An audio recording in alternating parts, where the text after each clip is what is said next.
بڑا ایک turning point ہے پاکستان کی تاریخ کا. عجیب غریب 54 میں عجیب سانحات پاکستان کے ساتھ اس زمانے میں حکمران. 3 شیطان تھے جو بڑی سازش کرتے تھے. غلام محمد گورنر جنرل، اور دوسرے ایوب خان، اور تیسرے سکندر مرزا.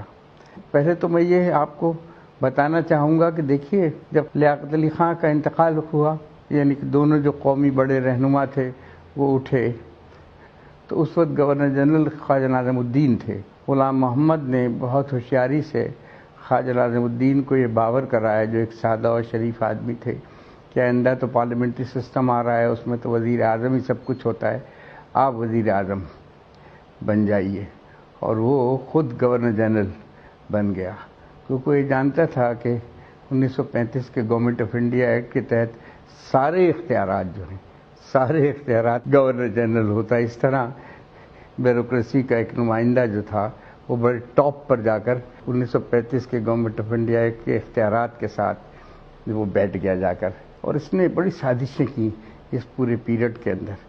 تو 1954 میں سب سے پہلے تو اس نے خواجہ ناظم الدین کی حکومت کو ڈسمس کیا، جو کہ پارلیمنٹ میں اپنا بجٹ منظور کرا چکی ہے. یعنی بجٹ منظور کرانے کے معنی ووٹ آف کانفیڈنس انہوں نے حاصل کر لیا. اس کو ڈسمس کیا اس گورنمنٹ کو، اور امریکہ سے محمد علی بوگرا کو بلا کر انہیں پرائم منسٹر کے عہدے پر فائز کر دیا. 1954 میں جو پہلا کام محمد علی بوگرا نے کیا وہ یہ کیا کہ معاہدہ بغداد میں پاکستان کی شمولیت تیار کر دی. یعنی ہماری آزادی کو جو تھا وہ امریکہ کے ہاتھ گروی رکھ دیا گیا.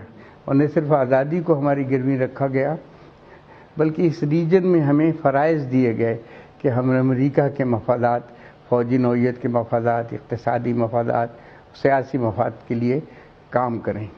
اور اس کے ساتھ ہی دوسری بات یہ تھی کہ ایڈ آنا شروع ہوئی. آپ کو یاد ہوگا اس سے پہلے تو تصور اکانومی کے تھا کہ انڈیپینڈنٹ اکانومی ہونا چاہیے یا خود کفیل ہونا چاہیے، اپنے پیروں پر کھڑے ہونا چاہیے، یہ تصور چل رہا تھا. لیکن اس کے بعد جو تصور ہے وہ ڈیپینڈنٹ اکانومی کا. تو خوب گندم وندم آیا پاکستان کے اندر، اور ایسا نظر آتا تھا کہ جیسے کہ اس گندم ہی سے سب لوگ خوشحال و ترقی یافتہ بن جائیں گے.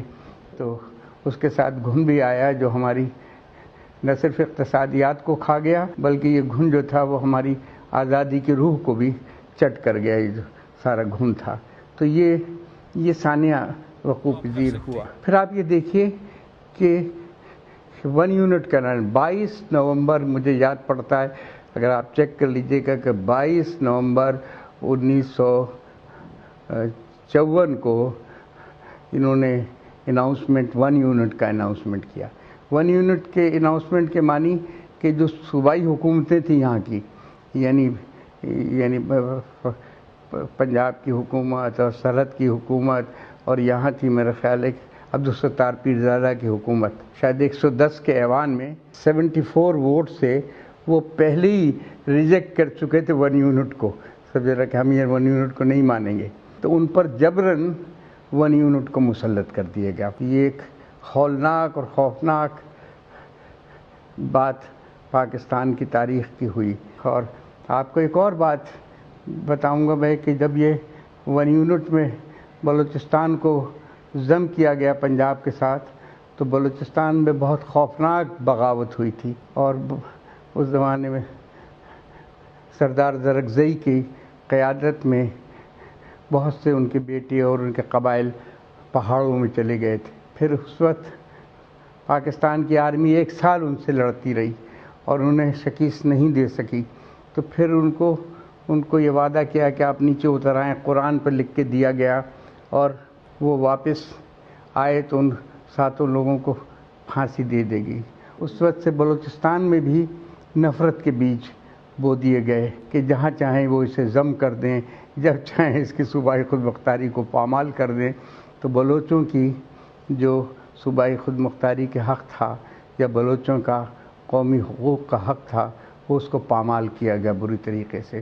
تو یہ بہت خوفناک رزلٹ ہمارے یہاں ثابت ہوئے.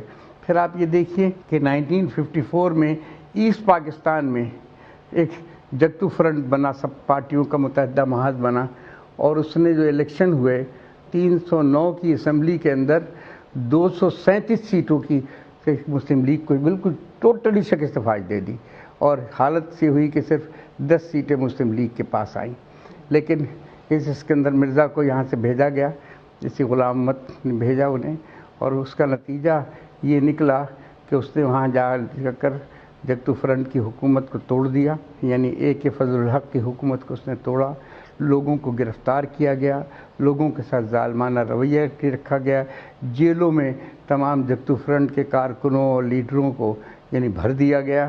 تو یہ اسکندر مرزا کی کارروائی وہاں ہوئی، اور اس کی وجہ سے پھر پہلی دفعہ ان کو یہ احساس ہوا کہ ویسٹ پاکستان سے آ کر ہم پر اپنا فیصلہ مسلط کرتے ہیں، اور ہمارے پاپولر موومنٹ کو اور پاپولر اتحاد کو اس طریقے سے پارا پارا کرتے ہیں اور توڑتے ہیں۔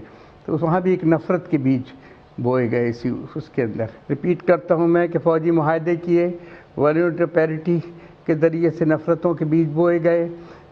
اس کے ذریعے سے ایک اور کام بھی کیا گیا کہ یہاں پر یعنی جو فوجی معاہدہ کرنے سے قبل جس چیز کا انہوں نے اہتمام کیا کہ انہیں خطرہ تھا کہ اس بات کو طالب علم جو ہیں برداشت نہیں کریں گے، اور طالب علم جو ہیں مزاحمت کریں گے اس بات کی، DSF اس کی مزاحمت کرے گی، تو انہوں نے پہلا کام یہ کیا کہ DSF کو بین کر دیا، کمیونسٹ پارٹی پر پابندی لگا دی، اور آپ پورے ملک کے اندر انہوں نے نوجوانوں کو بڑے وسیع پیمانے پر گرفتاریاں شروع کی اور فوجی معاہدہ اختیار کیا۔ اس کے خلاف لوگوں میں ریئیکشنز ہوئے، تو انہوں نے بڑے وسیع پیمانے پر گرفتاریاں کی۔